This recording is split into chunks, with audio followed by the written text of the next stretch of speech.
Qui est ce quatrième homme? Je vais vous dire qui il est. Dans la Genèse, il est la semence de la femme. Dans Exode, il est l'agneau pascal. Dans Lévitique, un grand prêtre. Dans Nombre, une colonne de nuée le jour et une colonne de feu la nuit. Dans Deutéronome, il est le prophète comme Moïse. Dans Josué, il est le capitaine de notre salut. Dans Juge, il est notre juge et législateur. Ruth, il est le rédempteur. 1 et 2 Samuel, il est un prophète de confiance. Dans Roi et Chronique, notre roi qui règne. Dans Esdras, le scribe fidèle. Dans Néhémie, le reconstructeur des murs détruits de la vie humaine. Dans Esther, notre Mardoché. Dans Job, il est l'aurore du ciel et notre éternel rédempteur. Dans Psaume, l'Éternel notre berger. Dans Proverbe et Ecclésiaste, notre sagesse. Dans Cantique des Cantiques, il est l'amoureux de l'époux. Dans Ésaïe, il est le prince de paix. Dans Jérémie, il est le germe juste. Dans Lamentation, le prophète qui pleure. Dans Ézéchiel, l'homme aux 4 visages. Dans Daniel, le 4e homme de la fournaise ardente.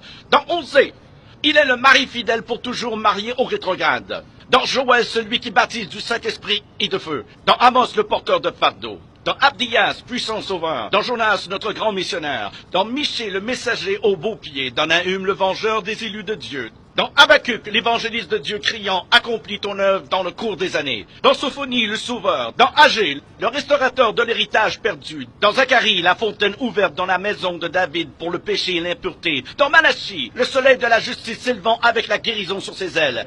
Qui est ce quatrième homme?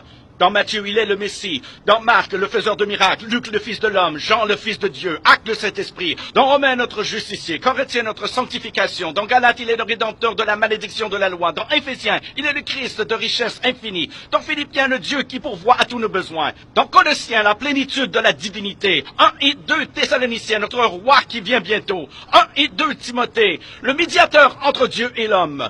Tite, notre fidèle pasteur, Philémon, notre ami qui est plus proche qu'un frère.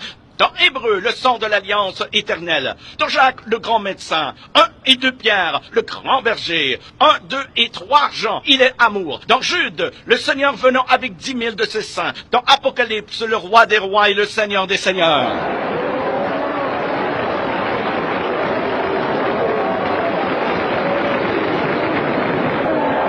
Qui est ce quatrième homme? Je vais vous dire qui il est. C'est le sacrifice d'Abel.